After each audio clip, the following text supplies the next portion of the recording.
Hello and welcome, dear students. Today we are going to discuss Lagrange's mean value theorem, and this theorem is generally known as only mean value theorem. Okay, only mean value theorem, although its complete name is Lagrange's mean value theorem. Okay, let us start discussing क्या बोलता है Lagrange mean value theorem, क्या इसका implication है। इसकी बहुत सारी application है। ऑलमोस्ट एवरी ईयर जेई इससे रिलेटेड क्वेश्चन पूछता है। चलिए स्टार्ट करते हैं। आपने रोज थ्योरम डेफिनेटली पढ़ ली होगी, लैग्रेंज मीन वैल्यू थ्योरम की जो प्रोपोजिशन है वो बता देता हूँ।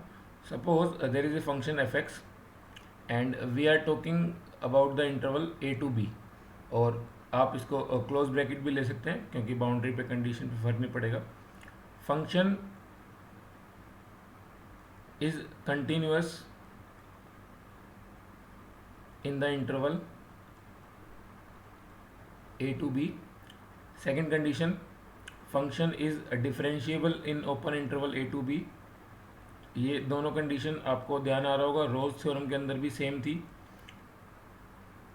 थर्ड कंडीशन, अगर ये दोनों कंडीशन सेटिस्फाई हो रही हैं, तो according to Lagrange mean value theorem, according to this theorem, there must exist a point C belonging to A to B, और ए पॉइंट की जगह आप एटलीस्ट वन पॉइंट लिख लो, दैट वुड बी बेटर।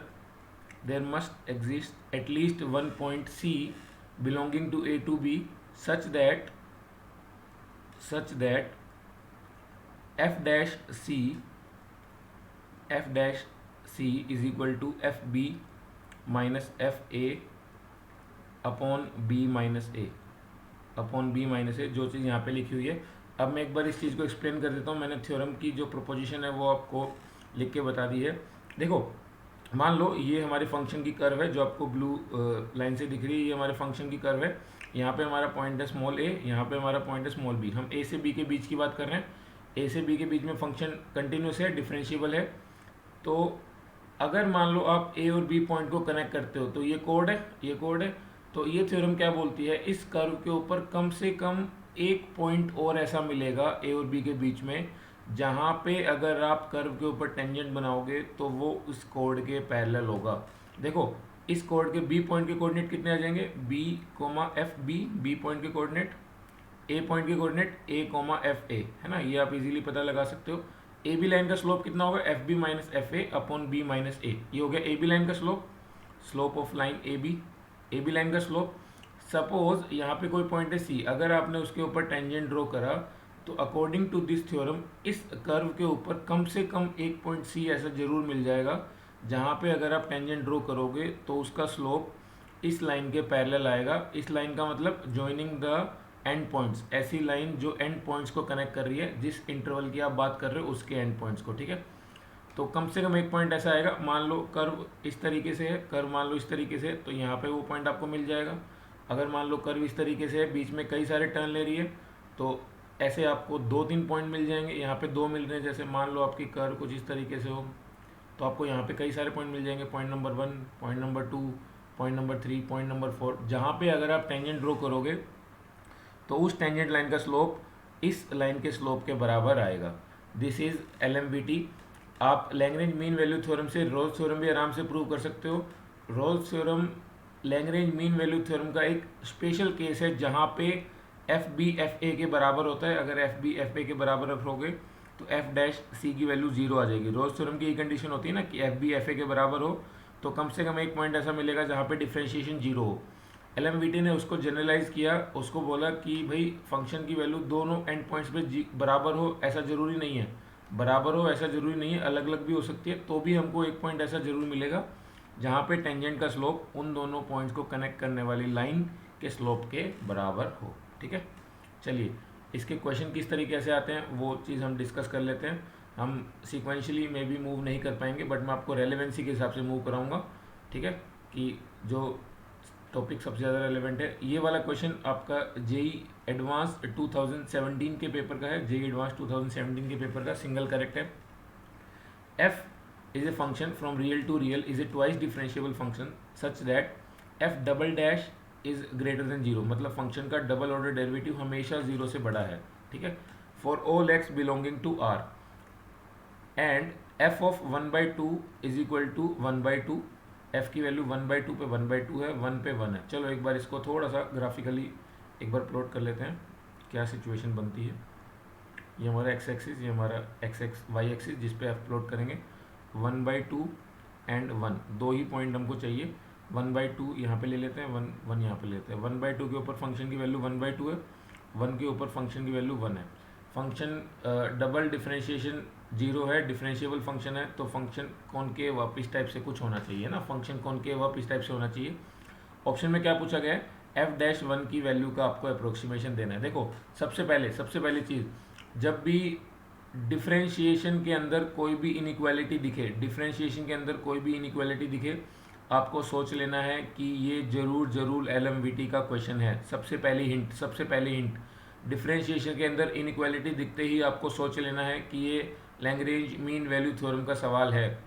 देखो मैं एक पॉइंट लेता हूँ 1/2 और 1 के बीच में, मान लो उस पॉइंट को मैंने c बोल दिया, तो f dash at c according to LMVT कितना आएगा, f1 minus f of 1/2 divided by 1 minus 1/2। इस बार a और b मैंने क्या ले लिया, 1 और 1/2 है ना, तो f1 की वैल्यू कितनी है, f1 की वैल्यू 1, f1/2 की वैल्यू 1/2, नीचे भी कितना हो जाएगा 1 माइनस 1/2, तो 1/2 डिवाइडेड बाई 1/2, इसका मतलब f डैश c आ गया 1।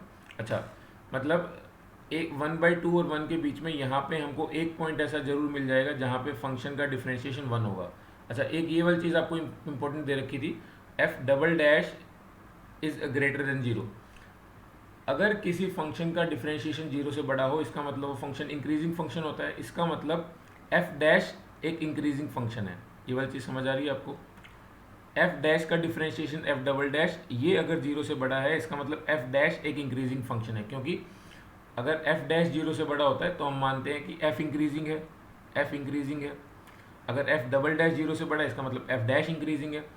इसका मतलब अगर आप f डैश की वैल्यू 1 के ऊपर देखोगे तो वो वैल्यू f डैश की c के वैल्यू से ऊपर आएगी, ज़्यादा आएगी, क्योंकि इंक्रीजिंग फंक्शन है। और c क्या है, c तो हमारा 1/2 से 1 के बीच में लिया था मैंने, c तो हमने 1/2 से 1 के बीच में लिया था, तो इसका मतलब 1 के ऊपर इसकी वैल्यू जो c के ऊपर उससे बड़ी आएगी, क्योंकि ये इंक्रीजिंग फंक्शन है।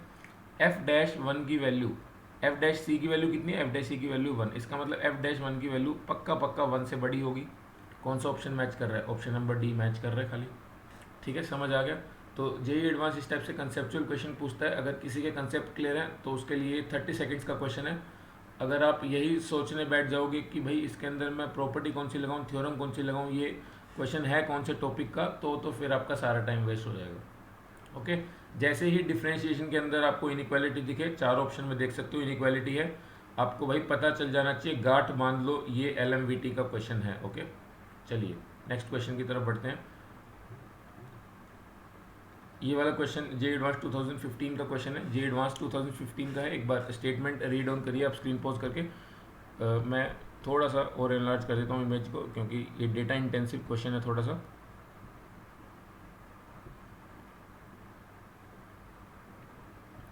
लेट एफ जी -1 से 2 से लेकर आर तक कंटिन्यूस फंक्शन है, ट्वाइस डिफरेंशिएबल, और एफ और जी की वैल्यू दे रखी है किसी पॉइंट्स पे, और in each of the intervals -1 से 0 और 0 से 2 के बीच में फंक्शन, एक फंक्शन बना दिया है। एक फंक्शन मान लेता हूँ मैं hx, क्योंकि मेरे को ऑप्शन देख के भी लग रहा है f-3g वाली चीज़ कुछ है, fx - 3gx। मैंने एक फंक्शन मान लिया hx नाम से जो इस चीज़ को रिप्रेजेंट कर रहा है।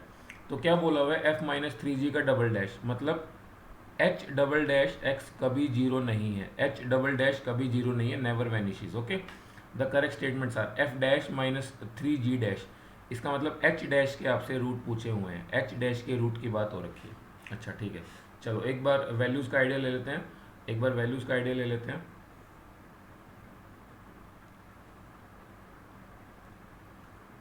ये हमारा एक्स एक्सिस, ये f और g इसी के ऊपर प्लॉट कर देते हैं अलग अलग पेन से। तो यहाँ पे -1 पॉइंट है, यहाँ पे 0, यहाँ पे 1 आएगा, यहाँ पे 2 आएगा। ओके, हमको ये पॉइंट चाहिए। और यहाँ पे 1 2 3 4 5 एंड 6, सपोज मैं यहाँ पे ले लेता हूँ इसको थोड़ा सा, और -1 यहाँ पे वाई एक्सिस पे, इससे नीचे चाहिए नहीं है। तो एफ के पॉइंट कौन कौन से हैं? -1 के ऊपर इसकी वैल्यू 3 है, -1 के ऊपर इसकी वैल्यू 3 है, 0 के ऊपर इसकी वैल्यू 6 है, 0 के ऊपर इसकी वैल्यू 6 है, और 2 के ऊपर इसकी वैल्यू 0 है, 2 के ऊपर इसकी वैल्यू 0 है। तो ये आपका फंक्शन कुछ ना कुछ इस तरीके से आया होगा। एक बार रफ टफ मैंने इसको ड्रॉ किया है फ्री हैंड से। -1 के ऊपर 0, जी प्लॉट कर लेते हैं, -1 के ऊपर 0, 0 के ऊपर 1, 0 के ऊपर इसकी वैल्यू 1 है, और 2 के ऊपर इसकी वैल्यू -1, 2 के ऊपर इसकी वैल्यू -1। तो ये वाला फंक्शन आपका कुछ ना कुछ इस तरीके से रहा होगा, है ना। ये जो रेड पेन से ड्रॉ किया है ये एफ फंक्शन है आपका, ग्रीन पेन वाला जी फंक्शन है आपका। तो f माइनस जी की बात हो रही है, जिसको f-3g की बात हो रही है, जिसको हमने h मान लिया है, और h डैश की बात हो रही है। देखो -1 से 0 और 0 से 2 के बीच में इसके एग्जैक्टली 3 एग्जैक्टली 1 सोल्यूशन की बात हो रही है। तो मैं 1 और 0 के बीच में एक बार LMVT थ्योरम लगा देता हूँ for hx function h dash, मैंने -1 और 0 के बीच में एक पॉइंट मान लिया c, है ना, आप पॉइंट मान सकते हो c, उसके ऊपर मैंने लगाया तो कितना आएगा, sorry h0 minus h of -1 divided by 0 minus -1, ये आएगा h डैश c। LMVT लगाई मैंने -1 और 0 के बीच में। h0 की वैल्यू मतलब कितना, f0 माइनस 3f0, f0 कितना है, f0 है 6 माइनस 3g0, g0 की वैल्यू है 1, तो 3 टाइम्स करोगे 6 माइनस 3, ये तो हो गया आपका h0। h-1 की वैल्यू कितनी, h-1 की वैल्यू f-1, f-1 पे कितना है 3, और g-1 पे कितना है 0, तो 3 से मल्टीप्लाई करोगे तब भी 0 ही रहेगा, नीचे आ जाएगा आपका 1, 6 माइनस 6 0/1 0, h डैश c 0 आ गया। भाई इसका मतलब मेरे को ये पता चल गया कि -1 से 0 के बीच में h डैश c, इसका मतलब f dash x minus 3g dash x, इसका एक रूट तो है, वो पॉइंट कौन सा है, सी पॉइंट, जो -1 और 0 के बीच में है। लेकिन LMVT में तो एटलीस्ट आता है ना, यहाँ पे हम एग्जैक्टली कैसे बोल सकते हैं, मान लो 2 रूट आ जाए, 3 रूट आ जाए, 4 रूट आ जाए। लेकिन एक चीज़ इन्फॉर्मेशन इसके अंदर खास दे रखी है कि f-3g का जो डबल डिफ्रेंशिएशन है वो कभी 0 नहीं होता। डबल डिफ्रेंशिएशन 0 नहीं होगा, इसका मतलब या तो फंक्शन बढ़ता जाएगा हमेशा, है ना, या फंक्शन कुछ इस तरीके से होगा, कॉनकेव अपवर्ड्स या कॉनकेव डाउनवर्ड्स, इस तरीके से होगा, कभी 0 नहीं होगा, मतलब या तो ऐसे होगा या फिर ऐसे होगा, है ना। फंक्शन के डिफ्रेंशिएशन को वो एक पॉइंट से ज़्यादा पे 0 आने ही नहीं देगा, है ना। तो इसका मतलब -1 से 0 के बीच में इसका एग्जैक्टली एक सोल्यूशन है, तो आपका ये ऑप्शन सही हो गया। एग्जैक्टली 2 सोल्यूशन वाला ये वाला ऑप्शन आपका गलत हो गया, है ना। अगर सेम तरीके से आप 0 से 2 के बीच में एक बार और LMVT लगाएंगे h फंक्शन के ऊपर ही, तो वहाँ से भी आपको h डैश, मान लो c की जगह आपने कोई पॉइंट ले लिया दूसरा d पॉइंट, तो h डैश d वहाँ पे भी 0 आ जाएगा।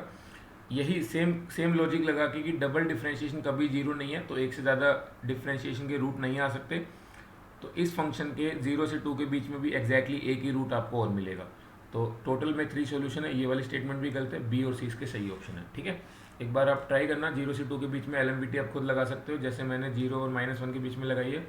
और इस कंसेप्ट की वजह से कि ये कॉनकेव अपवर्ड होगा या डाउनवर्ड होगा, इस कंसेप्ट की वजह से हमने पता लगा लिया कि इसके एक से ज़्यादा सॉल्यूशन नहीं हो सकते। एक पक्का होगा, क्योंकि LMVT में क्या बोलते हैं, एटलीस्ट 1, एक तो पक्का होगा, एक से ज़्यादा हो नहीं सकते हैं, ठीक है।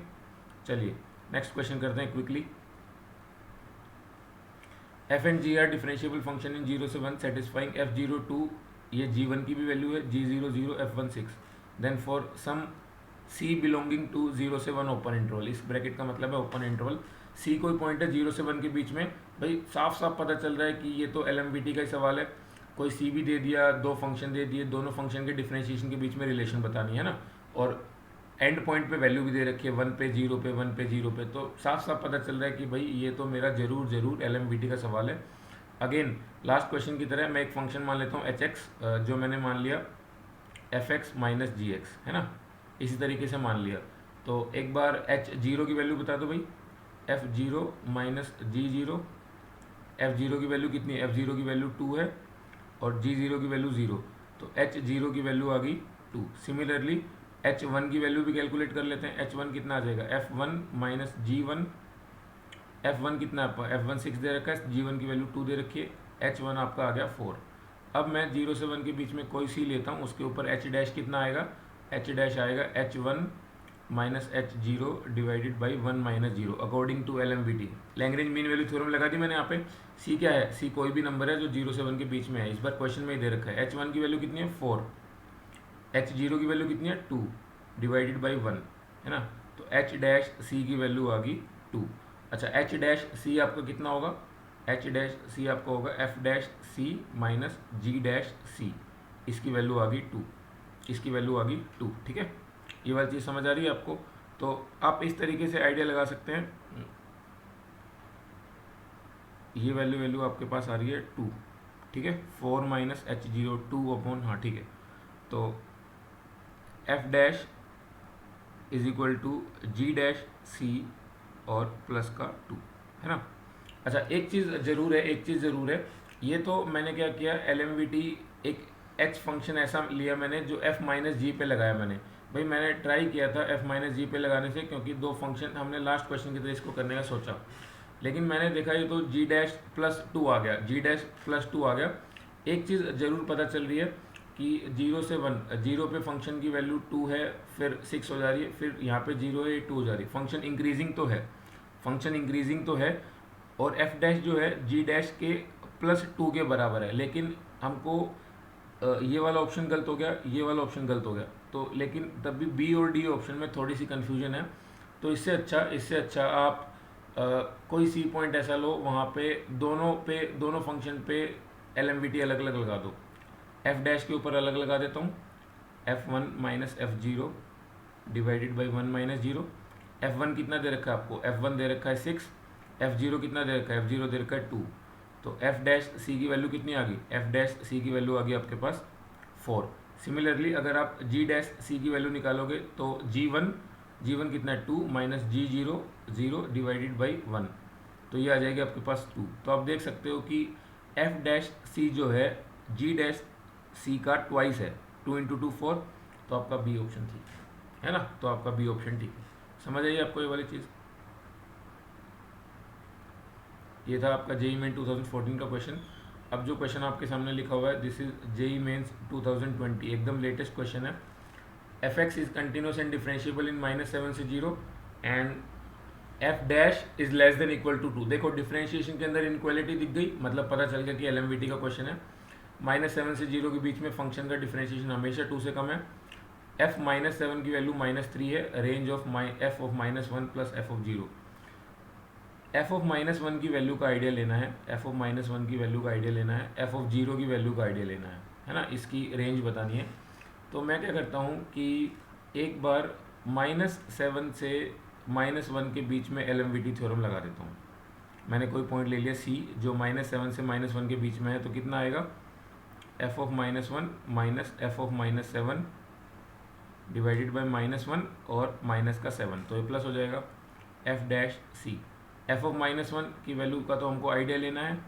F ऑफ -7 की वैल्यू कितनी है, F ऑफ -7 की वैल्यू है -3, तो ये हो जाएगा प्लस का 3 divided by 7 - 1 6। F dash C ये वाली वैल्यू हमेशा 2 से कम है, चाहे C कोई भी नंबर हो। तो F -1 की वैल्यू हमेशा 6 इंटू 2 12 - 3 9 से कम हो गई। F -1 की वैल्यू 9 से कम होगी। सिमिलरली एक बार मैं LMVT लगा देता हूँ -7 से 0 के बीच में, क्योंकि मेरे को -7 पे फंक्शन की वैल्यू पता है और F0 मेरे को चाहिए। तो सेम कंसेप्ट है, F डैश D ले लिया मैंने कोई पॉइंट -7 0 के बीच में, F of 0 minus F of -7 divided by 0 minus -7, तो ये प्लस हो जाएगा 0 + 7। F डैश D ये कितना आ जाएगा आपके पास, F0 की तो वैल्यू का आइडिया लेना हमको, F7 - 3 है, ये हो जाएगा 7। F dash D is also less than equal to 2, क्योंकि ये तो -7 से 0 के हर पॉइंट के बीच में है, तो इसका मतलब F0 की वैल्यू 14 - 3 11 से कम होगी। अगर आप इन दोनों को ऐड कर देते हैं, F -1 प्लस F0, इन दोनों की वैल्यू 20 से कम आएगी, है ना। 20 से कम मतलब 20 से कम कितनी भी आ सकती है, -∞ से 20, ये आपका ऑप्शन सही है। ऑप्शन भी आसपास नहीं दे रखे थे, कोई मान लो 0 से 20 दे रखा हो तो स्टूडेंट्स एक बार कंफ्यूज भी होते। ऑप्शन भी काफ़ी क्लियर कट थे, तो इजी सवाल मानता हूँ मैं इसको। चलो ये एक बहुत अच्छे लेवल का क्वेश्चन जेई ने कभी पहले पूछा हुआ है 2005 में, और मेरे को जैसा याद आ रहा है जेई मेंस 2020 में ये वाला क्वेश्चन दोबारा रिपीट हुआ है किसी न किसी स्लॉट में, मेरे को मिल नहीं पाया। उसके अंदर हालांकि x1 माइनस x2 की जगह ये जो पावर 2 है उसकी जगह 3/2 था, ऐसा कुछ था, बट कंसेप्ट सेम है। f of x1 minus f of x2 का mod is less than equal to x1 minus x2 का स्क्वायर। x1 x2 जो है रियल नंबर को बिलोंग करते हैं। Find the equation of tangent to the curve at the point 1,2। Passing point दे रखा है, टेंजेंट की इक्वेशन लिखने के लिए बस लाइन का स्लोप चाहिएगा। लाइन का स्लोप मतलब f डैश x चाहिए आपको, f डैश x चाहिए। तो मैं क्या करता हूँ कि एक बार इस चीज़ को थोड़ा सा ढंग से लिखता हूँ, माइनस f ऑफ x2 एक x1 x2 एक x1 माइनस x2 को मैं नीचे ले आता हूँ, ठीक है, एक पावर मैंने अलग कर दी। अच्छा, इस चीज़ को मैं मोड के अंदर इंट्रोड्यूस कर सकता हूँ एज्यूमिंग कि x1 जो है x2 से बड़ा है। मोड के अंदर इंट्रोड्यूस कर सकता हूँ x1 x2 से बड़ा, एक बार मान सकते हैं, कोई दिक्कत नहीं है भाई। छोटा भी होगा तो क्या होगा, दोनों चीज़ें दोनों साइड साइन पलट देना, कोई दिक्कत नहीं है ना। बड़ा भी मान सकते हैं हम इसको, ये चीज़ हम एज्यूम कर सकते हैं। अच्छा, ये वाली चीज़ कहीं देखी देखी लग रही है, ये वाली चीज़ कहीं देखी देखी लग रही है। अगर मान लो मैं दोनों साइड लिमिट भी ले लूँ कि जो x1 है वो x2 की तरफ टेंड करेगा, मैंने दोनों साइड लिमिट भी ले ली, f of x1 minus f of x2 divided by x1 minus x2 is less than limit x1 tending to x2, ये हो जाएगा x1 माइनस x2। जब ये वाला पॉइंट इस पॉइंट की तरफ क्विकली फास्टली अप्रोच करेगा तो ये वाली चीज़ क्या होती है, ये वाली चीज़ आपको ध्यान हो फर्स्ट प्रिंसिपल से f डैश x है ना, f डैश x फंक्शन का डिफरेंशिएशन है और x1 x2 को टेंड कर रहा है, तो x1 माइनस x1 कितना हो जाएगा, 0। यहाँ पे मोड ज़रूर है, लिमिट तो मॉडुलस के अंदर भी आ जाएगी तो कोई दिक्कत नहीं है, लिमिट के अंदर मॉडुलस से फ़र्क नहीं पड़ता है ना, ये वाली लिमिट तो मॉडुलस के अंदर भी आ सकती है। ये वाला स्टेप सबसे ज़्यादा क्रिटिकल था इस पूरे क्वेश्चन के अंदर। अगर आपको ये वाला स्टेप समझ आ गया तो पूरा क्वेश्चन खत्म है, आपको इजीली समझ आ जाएगा कि f(x1 minus f(x2) divide by x1 minus x2 fb minus fa upon b minus a। जब b a को टेंड कर रहा हो, b a को टेंड कर रहा हो तो ये वाली चीज़ क्या हो जाएगी, b और a के बीच में किसी पॉइंट पे फंक्शन का स्लोप, मानते हो आप ये वाली चीज़ LMVT है। लेकिन देखो किसी चीज़ का मोड कभी भी 0 से कम या बराबर हो तो इसका मतलब समझ जाना भाई कि वो 0 ही है, क्योंकि क्या है, मॉडुलस तो कभी 0 से कम हो नहीं सकता, तो इसका मतलब ये 0 के बराबर ही आएगा। किस फंक्शन का डिफरेंशिएशन 0 होता है भाई, इसका मतलब ये फंक्शन तो कोई कांस्टेंट फंक्शन है, ये फंक्शन तो कोई constant function f(x) is equal to k है ना, f(x) is equal to k, ये तो कोई कांस्टेंट फंक्शन है।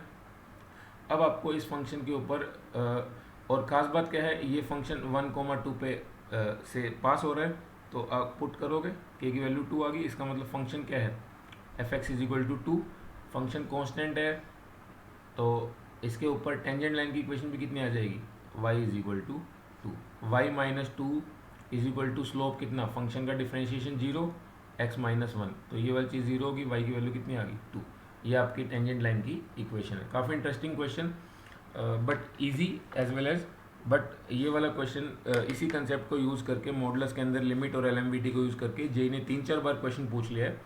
ऑल्दो मैं लेटेस्ट क्वेश्चन रिट्रीव नहीं कर पाया, बट मुझे पक्का याद है जेई मेंस 2020 में एक या दो स्लॉट में इसी कंसेप्ट के ऊपर क्वेश्चन आया है। So thank you guys for watching this video. अगर आपको ये वीडियो अच्छी लगी तो लाइक करें, कमेंट करें एंड हमारा चैनल सब्सक्राइब करें, ताकि आपको यही सारी वीडियोस अच्छे अच्छे कंसेप्ट जेई के लेटेस्ट क्वेश्चंस आपको ईजिली अवेलेबल हो सके। Thank you guys.